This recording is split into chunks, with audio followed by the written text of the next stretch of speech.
People with OCD are not choosing to think about the things they are thinking about. They're also not choosing to keep the thought there. If anything, when they try to get it out of their head, it stays and it opens up a chair and has a beer. That thought is chilling, man. Like that thought is there, and you trying to stop it is not going to do anything.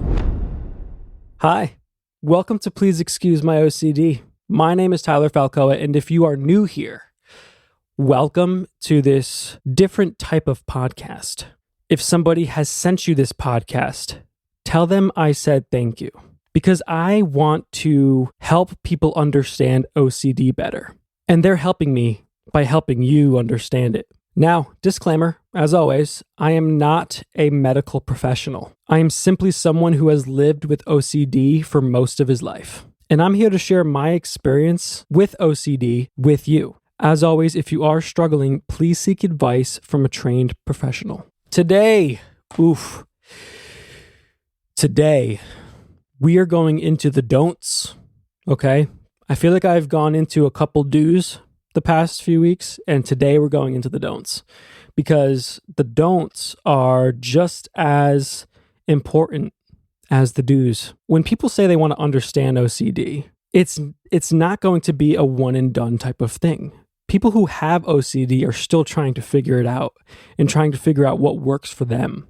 When I have these conversations with people in my life, and of course here on the podcast talking about it, I am well aware that this stuff takes time, compassion, empathy, sympathy, understanding, and practice. I just want to reiterate that the things that I'm talking about today have taken me a long time to understand myself when it comes from other people, and the people themselves usually say these types of things because they don't understand. So, what does that mean?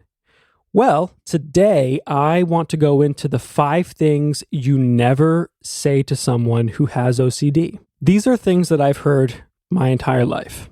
So, granted, we've had so much more understanding around OCD because it's talked about more. It's much more open today than I feel like it was 15, 20 years ago. I understand that, but I think there's still so many people who don't understand how to talk to people with OCD.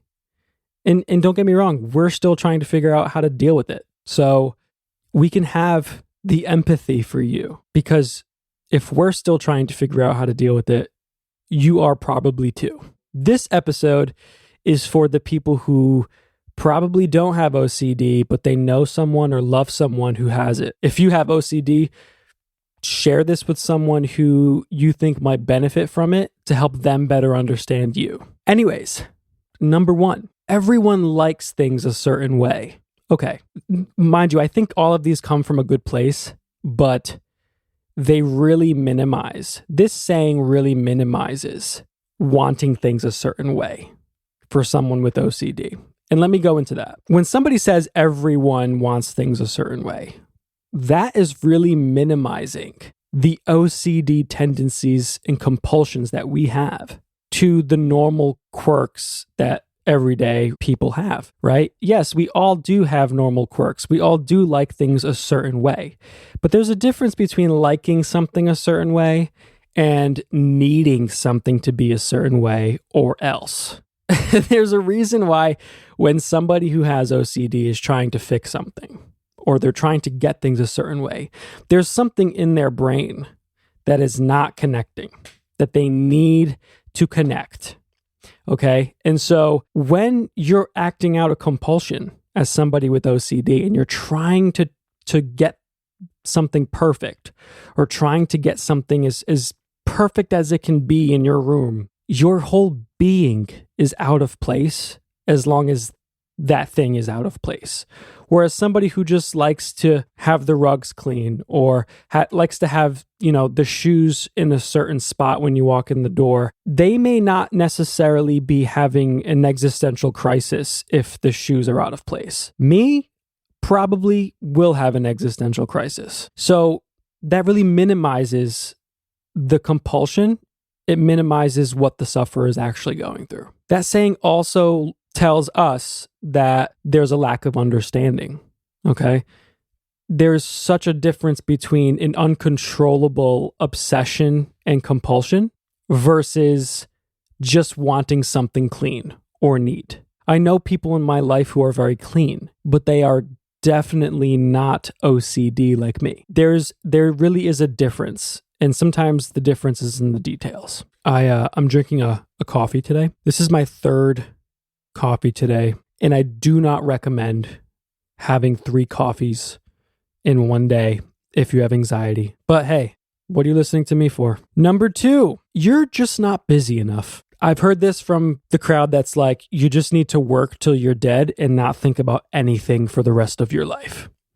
That doesn't work, okay? First off. Second, this is a common misconception that OCD is a result of free time rather than a neurological disorder. You are not going to have OCD if you're having excess free time. And just to prove this to you, so when I was in high school, I worked at a liquor store, okay? I was the stock boy. So I had to make sure that everything looked pretty on the shelves and stocked everything that was running low. My shift started at 3 in the afternoon and ended at 10 at night after a school day. I had severe OCD in high school. I was not medicated. I was only going to therapy. I was literally awake from 6 a.m. to 11 between school and work. I was lifting things. I was with other people. I was putting things where they needed to be. My mind did not stop. It doesn't matter how busy you are. If anything, it makes your busy schedule feel like hell because you actually can't concentrate. You can't actually be there doing what you're doing if your OCD is rampant. Okay? So there's no correlation between staying busy and having OCD. This statement also is very invalidating to the struggles that someone with OCD is dealing with. It basically puts the pressure on the person who is struggling, saying your mental struggles are your fault for not being busier. And that is the furthest thing from the truth.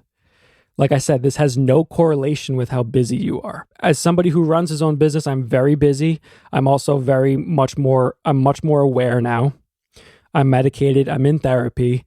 So when I have free time on the weekends and I choose to spend them a certain way, I truly enjoy them. My mind sometimes is worse when I'm busier versus when I'm doing nothing on the weekends with people I love. This also adds additional pressure to someone with OCD because it makes the person feel like they need to go out of their way now to add more on their plate when they don't necessarily need to do that. Added pressure can be completely counterproductive for somebody with OCD. It's unnecessary. They don't need to join 5 more clubs to feel like they're okay. They don't need to get 3 extra jobs just to feel like they're okay. That's not necessary. It's not helpful. And the statement really just shows a lack of understanding. Number 3, you're being irrational. This one really grinds my gears because people with OCD know it's irrational. We know that it's completely out of left field.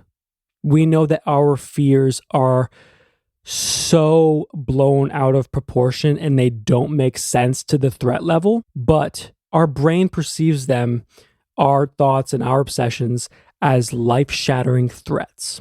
It also, this statement also shows the person who's suffering that there's a really big disconnect and lack of empathy between the person who said it and the person who's going through it.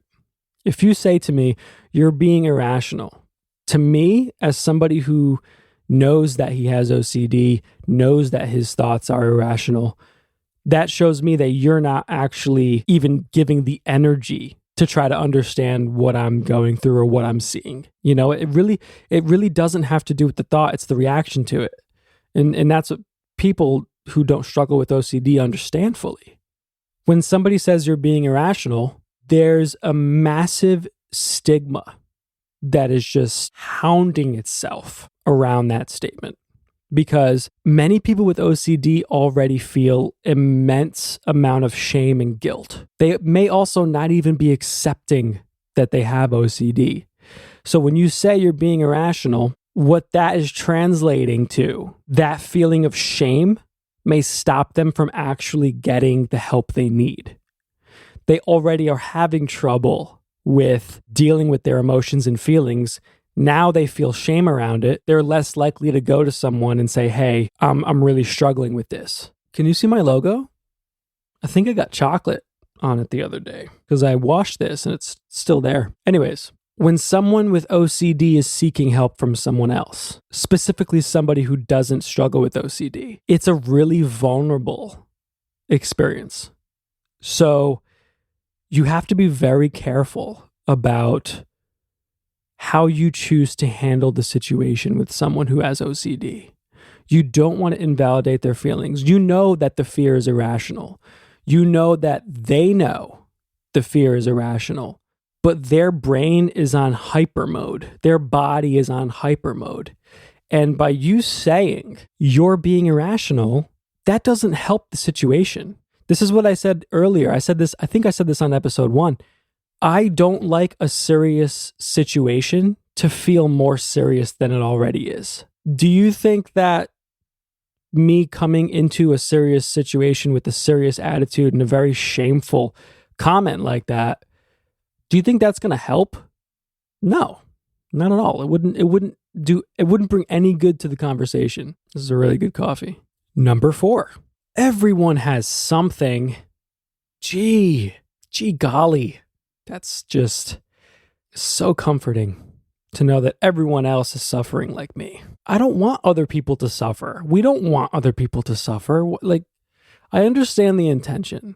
It helps to feel less alone. I think that's what the person who's trying to help is trying to say. Hey, everybody has something. And while that may be true, that completely belittles the condition of OCD. What this does is it completely generalizes the struggle that the person with OCD is going through in a way that makes them feel like, well, their condition and their issue right now is not worth the support and the attention. And that's not the right answer.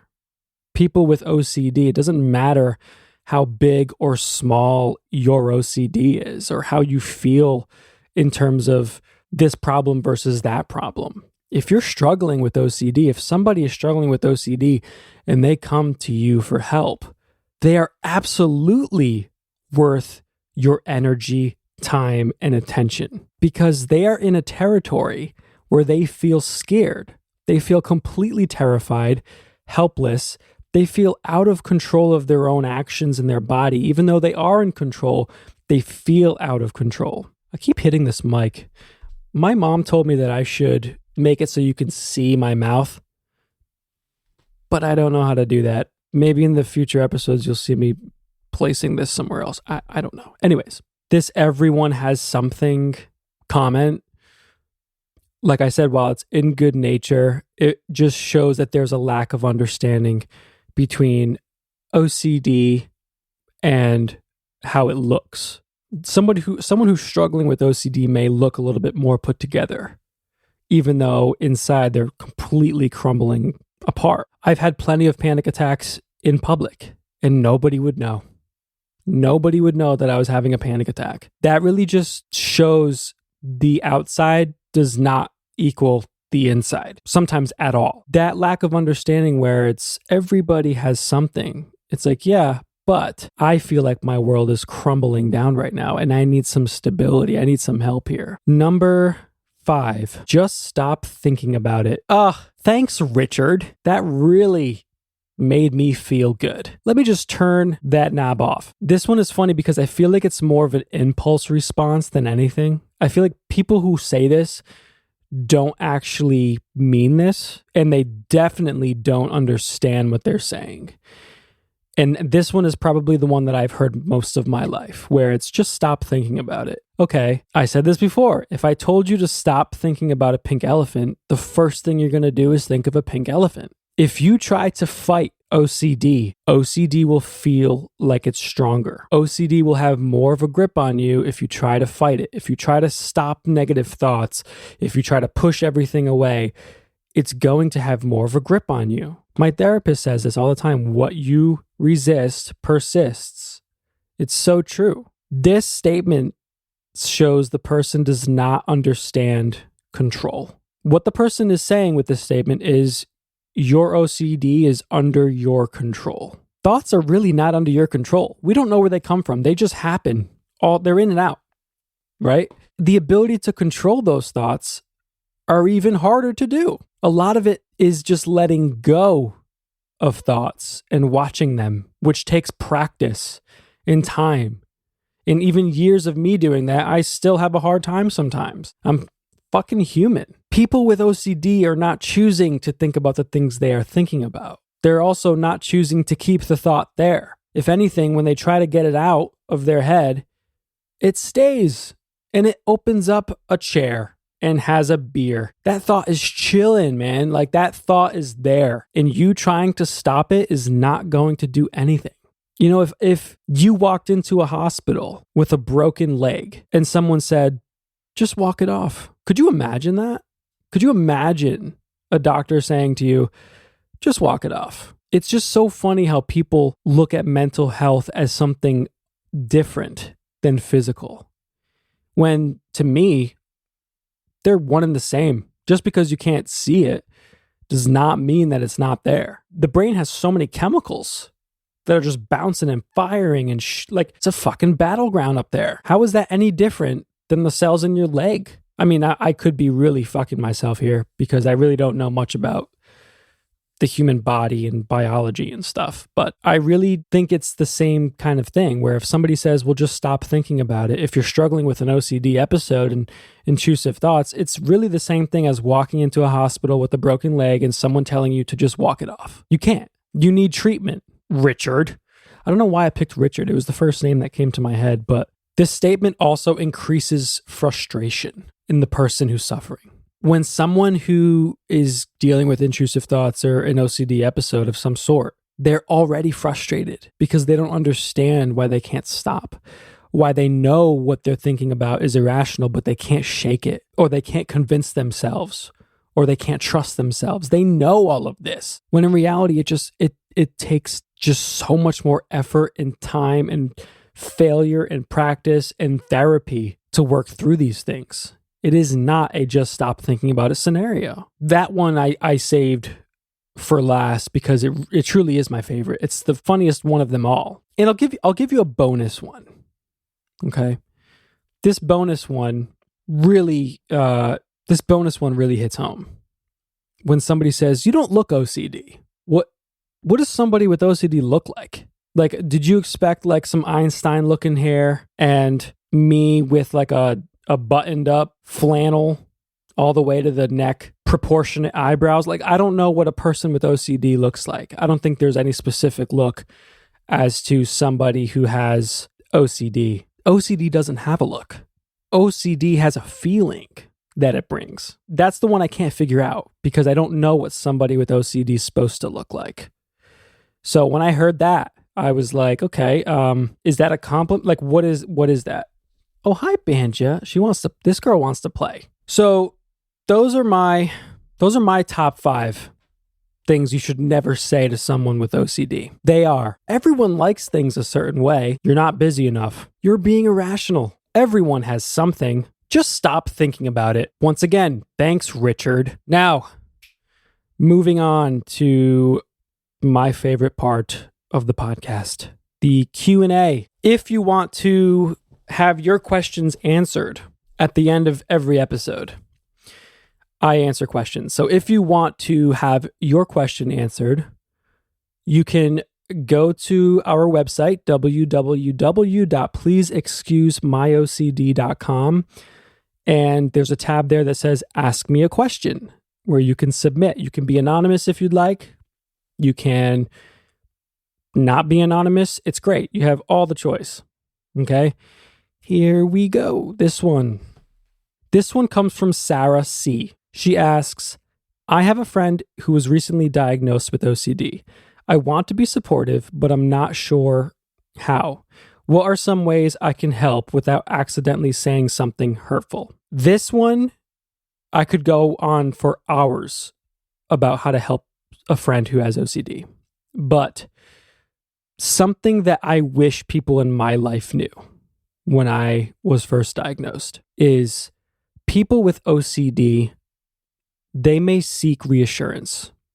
And while it may feel like a natural instinct for you to reassure them, regardless of what their fear is, if their fear is, you do think I'm a good am I a good person? Would I ever hurt someone? They're looking for reassurance. And I would be very careful to make sure that you don't reassure them too much, because seeking reassurance is actually a compulsion itself. It is trying to put some water out on the fire of the intense fear and obsessions that they're having. So when they're seeking reassurance, it's actually their way of trying to tame the fire that they're feeling. And so what is a way to combat that is you can reassure them once or twice. Yes, you are a good person. Regardless of what their obsession is, you can reassure them. But after a few times, it's best that you don't reassure them, because you're actually continuing the cycle. Because it doesn't matter what kind of evidence OCD gets, it's going to continue to need more and more evidence all the time. So giving a little bit of reassurance, but also after a certain point saying, we've talked about this. It's okay. We've talked about this. You don't have to say anything negative. You don't have to make them feel like they're being a burden or annoying or anything like that. You can just redirect their thoughts in a different way. That right there is something I wish people in my life knew, because I was somebody who sought reassurance all the time in regards to my obsessions. And if anything, there were only small moments of relief when I got those answers, because 10 minutes later, it was the same questions again. This one comes from Amir. Amir asks, how do you respond to someone who says, I'm so OCD about this, when they actually mean they're just particular or organized? The best way to respond, in my opinion, would be just to correct them. You don't have to play into it. You don't have to agree with it. If they truly have a misunderstanding of what OCD is, you can just say, well, that's not necessarily OCD. OCD is much more than that. You don't even have to say that. You could just say, well, that to me just seems really organized. Just changing the conversation from that's really OCD to that's really organized. You can be super organized and not have a trace of OCD in you. That's what I think most people don't understand. So redirecting the energy from OCD, the attention on OCD, to organization. Well, that's not necessarily OCD. That, you just seem really organized. That's actually a really good question, because I feel like the question to me revolves around how do you deal with this statement in person rather than what do I say? It's more about how you can change the conversation. This last one is from Chloe B. She asks, what are some do's and don'ts when it comes to talking about mental health, specifically OCD, in a public setting or on social media? I don't know if you've asked the right person here, because I have a very different approach to it, because I have found for me that being real about what I was going through my whole life, that was the only way I could really deal with it. Was I needed people to know what it was that I was struggling with. Because for me, I felt like being out in the open with it, I didn't have to carry it alone. And even if they didn't understand it, they could still look at what I was going through and try to understand it. I also talk about humor. I'm someone who uses humor all the time to deal with things. And, I'm here making a podcast about OCD, and I use humor in the podcast. I use it on social media. I use it in that way because I said this before, making something serious on top of an already serious situation for somebody who is terrified, that equation doesn't add up to me. And I think a lot of it comes from fear. When somebody sees someone else struggling, they get scared themselves. They're like, how do we deal with this? Like, oh my God, this is terrifying. Yes, Yes, it is terrifying. Can you imagine how the sufferer feels? So I personally like to go at it from an honest approach, an approach that makes it a little bit lighter than what it needs to be. I can talk from experience, and I can talk from things that actually have worked for me that may work for somebody else. It may not work for everyone, and I'm quite sure that it doesn't. But for some people, it might help. And so being honest, I think, is the best way to go to talk about OCD. Thank you so much for tuning in this week to Please Excuse My OCD. Send this to somebody who you think could use it.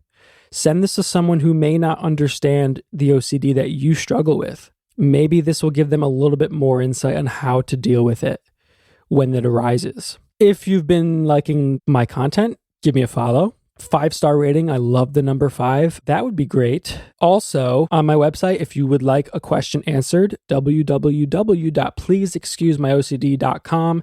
That's where I have the submission form to ask a question. The merch is up there. What else do we got up there? We got a newsletter that you can sign up for, which is going to be coming out sometime this year. That's pretty cool. Yeah. Thank you so much for hanging out with me, and I'll see you next week.